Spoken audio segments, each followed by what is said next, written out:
সরকার যে সময়সীমা বেঁধে দিয়েছে তাতে খুব সময় নেই। আগামীকাল যদি কোনো আগামীকাল মানে আজকে যদি কোনো সমস্যার সমাধান হয় তাহলে সেটি মানে আলোচনায় যদি বসে, আর না হলে যেটা বিকল্প আছে সরকার সিদ্ধান্ত দিয়ে দেবে।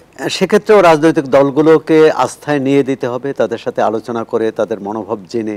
না হলে যদি যদি ধরেন এই তিন দলের কথাই বললাম, জাতীয় নাগরিক পার্টি, বিএনপি এবং জামাত ইসলামী, এর যে কোনো একটি দল যদি বলে যে আমরা এটি মানি না এবং নির্বাচনে যাব না, তখন কিভাবে নির্বাচন করবে? আপনারা 8 মাস ধরে, এই 15 মাস ধরে মানে কিভাবে ভোট হবে, কোন ভোট আগে হবে, এটি নিয়ে তর্ক বিতর্ক করে যাচ্ছেন এবং মানুষ মানে মানবেতর অবস্থায় আছে। আমরা তো নির্বাচনের পথে, আমরা বলতে বোঝাচ্ছি এই যে রাজনৈতিক দল অথবা আমরা যদি বলি মূল যে প্রধান 3টি বা 4টি রাজনৈতিক দল, সবাই কিন্তু তার নির্বাচনের যে প্রস্তুতি সেটি কিন্তু গ্রহণ করছে এবং এই নির্বাচন প্রক্রিয়া ইসি যেমন তার স্বাভাবিক প্রক্রিয়া বা নিয়ম অনুযায়ী যে কার্যক্রমগুলো রয়েছে সেগুলো এগিয়ে নিয়ে যাচ্ছেন। তাহলে এই যে রাজপথের রাজনীতি এটি কেন? আর এই যে বিভিন্ন সময় যে কথায় কথায় যে ঘোষণা আসছে আমাদের দাবি, আমার এটা দাবি, এই দাবি দাওয়াগুলো তো অন্তর্বর্তী সরকারের কাছে। তাহলে আলোচনায় বসতে হলে নিশ্চয়ই অন্তর্বর্তী সরকারের সাথেই আলোচনার পথ এখনো খোলা রয়েছে। কি ভাবছেন? না, সরকার যে সময়সীমা বেঁধে দিয়েছে তাতে খুব সময় নেই। আগামীকাল যদি কোনো আগামীকাল মানে আজকে যদি কোনো সমস্যার সমাধান হয় তাহলে সেটি মানে আলোচনায় যদি বসে, আর না হলে যেটা বিকল্প আছে সরকার সিদ্ধান্ত দিয়ে দেবে। সেক্ষেত্রেও রাজনৈতিক দলগুলোকে আস্থায় নিয়ে দিতে হবে, তাদের সাথে আলোচনা করে তাদের মনোভাব জেনে। না হলে যদি যদি ধরেন এই তিন দলের কথাই বললাম, জাতীয় নাগরিক পার্টি, বিএনপি এবং জামাত ইসলামী, এর যে কোনো একটি দল যদি বলে যে আমরা এটি মানি না এবং নির্বাচনে যাব না, তখন কিভাবে নির্বাচন করবে? এখন সমস্যা হচ্ছে সবাই নির্বাচনমুখী, সরকারও নির্বাচনমুখী, কিন্তু নির্বাচনটা কিভাবে করবে এটি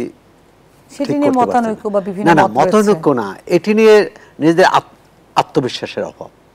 এবং আপনি প্রতিটি ক্ষেত্রে দেখবেন রাজনৈতিক দলগুলোর এই যে 8 দল রাস্তায় নেমেছে, তাদের দাবিটা কার কাছে?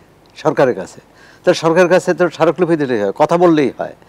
এখন রাস্তা বন্ধ করে আপনি সমাবেশ করে আপনি দাবি আদায় করবেন এবং কবে করবেন সেটা? বা আমরা রাজপথে তো একটা সরকারের পতন হয়ে গেল, গণতন্ত্র ছিল না বলে। এখন তো আমরা গণতন্ত্র প্রতিষ্ঠা করতে চাই, সেটা নির্বাচন ছাড়া কীভাবে হবে? মূল যে সমস্যা সেটা হচ্ছে নির্বাচনটা কেমন হবে, কিভাবে হবে, অবাধ সুষ্ঠু হবে কিনা, অন্তর্ভুক্তিমূলক হবে কিনা, শান্তিপূর্ণ হবে কিনা, সেখানে সংখ্যালঘুরা ভোট দিতে যেতে পারবে, নির্ভয়ে যেতে পারবে কিনা, জাতিগত সংখ্যালঘুরা পারবে কিনা, ধর্মীয় সংখ্যালঘুরা পারবে কিনা, প্রান্তিক মানুষগুলো পারবে কিনা। এবং তাদের এখন যে অর্থনৈতিক দুরবস্থা, নিত্যপণ্যের দাম বাড়ছে, বেকারত্ব বাড়ছে, দারিদ্র্যসীমার নিচে মানুষের সংখ্যা বাড়ছে, বিনিয়োগ নেই, কলকারখানা বন্ধ হয়ে যাচ্ছে, এসব নিয়ে রাজনৈতিক দলগুলোর কিন্তু কোনো মাথা ব্যথা নেই। তারা কিন্তু জনজীবনের সমস্যা নিয়ে কথা বলছে না। ডেঙ্গুতে মানুষ মারা যাচ্ছে, ঢাকা শহরের ডেঙ্গুতে এর প্রতিবাদে দু একটি বাম দল করতে পারে, আর অন্য কোনো দলের তো বড় কোনো কর্মসূচি, দৃশ্যমান কোনো কর্মসূচি দেখিনি। তাহলে তারা কাদের জন্য রাজনীতি করে, তারা ভোট চাইতে যাবে কিভাবে? এটাই তো প্রশ্ন। আপনারা 8 মাস ধরে, এই 15 মাস ধরে মানে কিভাবে ভোট হবে, কোন ভোট আগে হবে, এটি নিয়ে তর্ক বিতর্ক করে যাচ্ছেন এবং মানুষ মানে মানবেতর অবস্থায় আছে।